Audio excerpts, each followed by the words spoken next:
This presentation will prepare you for the site assessment portion of the Living Shorelines Training for Marine Contractors course. For your site assessment, you will need to visit a shoreline in your local area that may be suffering from erosion and a potential candidate for living shoreline installation. If you are unable to locate or access such a site, an accessible shoreline, natural or developed, may suffice. You will still apply the same assessment criteria.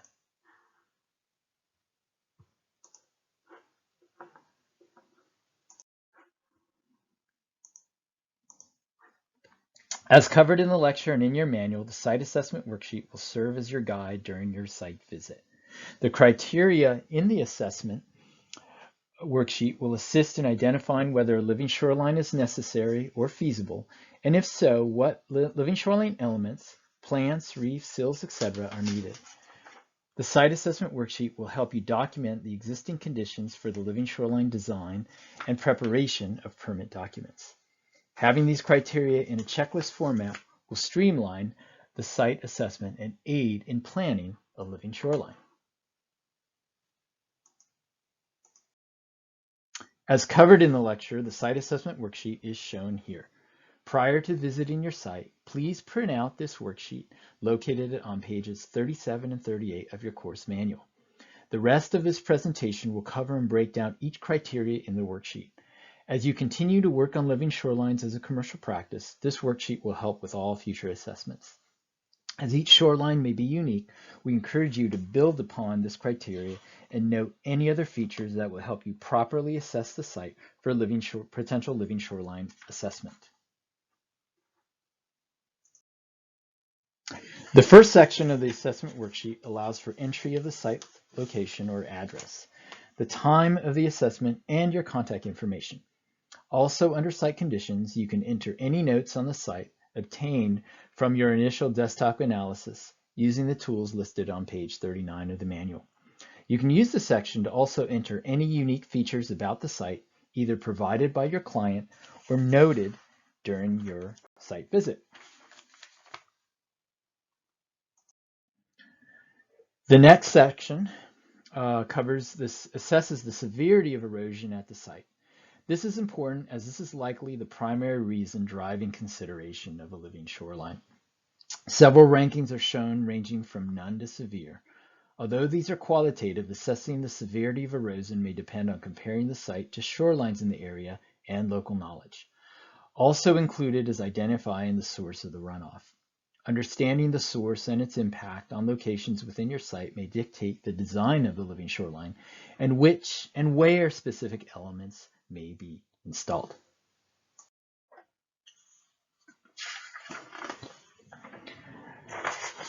Are there any existing shoreline structures such as a dock, seawall, bulkhead, outfall, etc.? Are these structures affecting erosion at the site? And what type of shoreline is it? Sandy, rocky, riprap? Aside from helping dictate your design, identifying these pre-existing elements may be important for other reasons. For example, your client may want to preserve a kayak or canoe launching area or other type of egress to the water. What is the predominant wind direction and wave energy at this site? The degree and orientation of the erosion may help you determine this. Also, what is the general fetch or open water distance fronting the shoreline? Is the site adjacent to broad open waters, or meaning a relatively large fetch, or is it within a small enclosed tidal creek, or a relatively small fetch? You may want to visit the site during an onshore windy day, meaning onshore, meaning the winds coming into shore from the water, to see what wind-driven wave direction and energy might be like. Weather data for your location may also help you in assessing the general wind and therefore wave energy impacting the site. So depth and tides. Also affecting the energy at your site may be the depth and tides at the location. What is the near shore, in this case meaning 1 meter off the shoreline, depth? That could indicate how steep your shoreline is. And what are the tidal fluctuations at this site? Another thing to consider with tides is the extent of higher than normal or king tides. The photo below shows a site where erosion is tidally driven, as it is a small creek protected from predominant winds with no adjacent boating activity. Speaking of boating activity, it's also important to note the degree and type of boating affecting the site. Heavy boat traffic can cause severe erosion even in the absence of wind waves. These effects may be enhanced by a larger fetch and/or a steeper shoreline. So noting the general proximity of the nearest navigational channel is also important. Continuing on to page 2 of the assessment worksheet, note any safety considerations on the shoreline. Do they affect access? Is there debris in the water that may pose a hazard for you and your employees or client and needs to be removed prior to construction? The photo below shows a dock damaged by a recent hurricane where shoreline access is restricted. Access was gained only by walking over adjacent riprap, another safety hazard, and there were dock boards overturned in the water with nails exposed. So definitely an important thing to assess prior to constructing your living shoreline. Other upland factors include existing bank height and slope. What is the existing bank height and slope? Is it a gentle or a steep slope? Measuring the grade of the slope either as a ratio or percentage, for example, a 3-to-1 slope or 33% grade, or 10-to-1 or 10% grade can be helpful, especially as a comparison to the pre-erosion slope, if that information can be obtained. For example, a 10-to-1 slope or 10% grade would mean for every 10 linear feet, the elevation changes by 1 foot.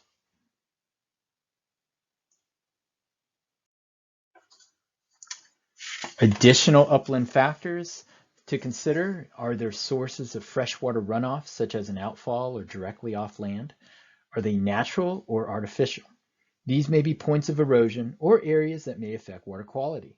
In the photo shown above, a small creek outflowed directly into the open estuary. It was seen as potentially beneficial as the creek provided a consistent freshwater source to mix with the high salinity at this location, creating a localized, more beneficial brackish water environment for oysters. Moving on to sediment, what is the sediment like? This should be evaluated both upland and in also tidal areas, as this may affect the types of living shoreline elements that may be installed, plant selection, erodibility of the sediment, and/or the amounts of materials needed to account for any potential subsidence or sinking of structures in the sediment. For example, if you put oyster shell bags in the mud, there's going to be a degree of sinking. There might be additional layers of bags that might be needed to maintain or achieve the required height that you're trying to get to. And finally, in the last section of the site assessment worksheet, involves noting ecological factors at your site. First of which, shown here, are oysters. Are they present? And where are they attached? Where do you see them? Oysters as a reef-building organism are a commonly desired feature for a living shoreline, as structures that attract oysters can be self-sustaining and provide further ecological benefits. A good indicator of whether an installed oyster reef structure would be successful is to assess the presence of existing oysters. Inspecting existing artificial structures such as pilings, seawalls, riprap, or any other types of hard structures is a good start. Are they present? It would also be good to note if they are alive as well. The above photos show a healthy oyster cluster from a nearby natural reef. The tiles in the photo on the right show that there was good recruitment of new oysters to this location as well. This type of technique can be used as a pre-monitoring if you have the time to do so, but certainly for monitoring post-construction to see if there's a continual supply of oysters to any reefs that you might have installed at that particular site. Another important ecological or habitat feature to note is the presence of submerged aquatic vegetation or seagrasses. Seagrasses are protected within the state of Florida, and the small-scale living shoreline permit exemption requires that installed elements be at least 3 feet away from any existing submerged grass or emergent marsh vegetation. A general environmental resource permit will also require maintaining distance from existing seagrass as well. So the existence and location of seagrass will affect the design of the living shoreline.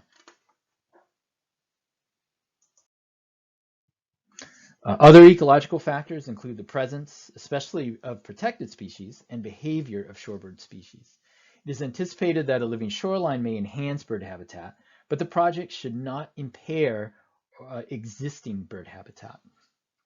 Existing vegetation at the site must also be documented. To meet the Florida Living Shoreline Permit exemption, it is required that invasive plants be removed from the site and that a plan for doing so be submitted as part of the exemption application. Additional ecological factors are water quality. Salinity is listed on the worksheet as the most important parameter to measure. The person shown here in the photo is measuring salinity using a refractometer, which are easy to obtain and relatively inexpensive. Salinity will help determine whether oysters and structures intended to attract them are feasible as a desired element of a living shoreline. Salinity will also help determine plant selection and if more salt-tolerant plants are needed. If possible, it may also be helpful to see if archive data exists for the site's water body.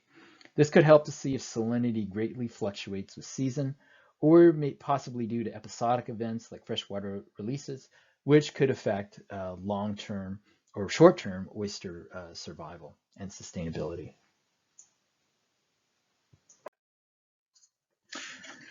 So that concludes coverage of the criteria on the site assessment worksheet.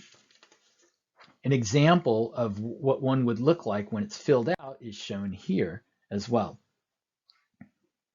And we can actually apply that site assessment worksheet to some of the planning site design exercises that we covered earlier. We can take this example here, shown here. This is that Jenkins Park Creek, or Creek Park location that was covered in the planning site design exercise. Again, some of the site descriptions or some of the site descriptions that were provided were there was a source of erosion, actually upland erosion from, interestingly enough, foot traffic of fishermen.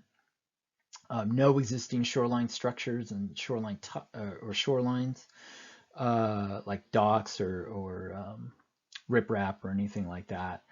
Generally calm winds, low energy, wave energy intensity, and tide fluctuation about 1 to 1.5 feet, and minimal boating. But as noted earlier, due to that erosion, you see things like this, where the existing bank height and slope about 26 foot from the upland ledge to the water's edge drops about 4 feet. So there's some significant erosion going on there. No oysters present, no SAV. It's not observed that there's shorebirds at the site.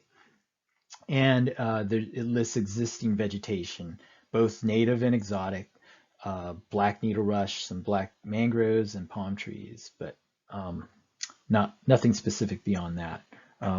Generally brackish water quality, so good mix of salinities. So taking those observations from the site assessment, you can use that to fill out this site assessment worksheet for this particular scenario at Jenkins Park Creek. The slide shows a completed site assessment form for scenario 1. Based on this assessment, you can now plan your design for this site. Looking at the completed site assessment sheet, can you think of other criteria or other data you might want to collect to further inform your planning?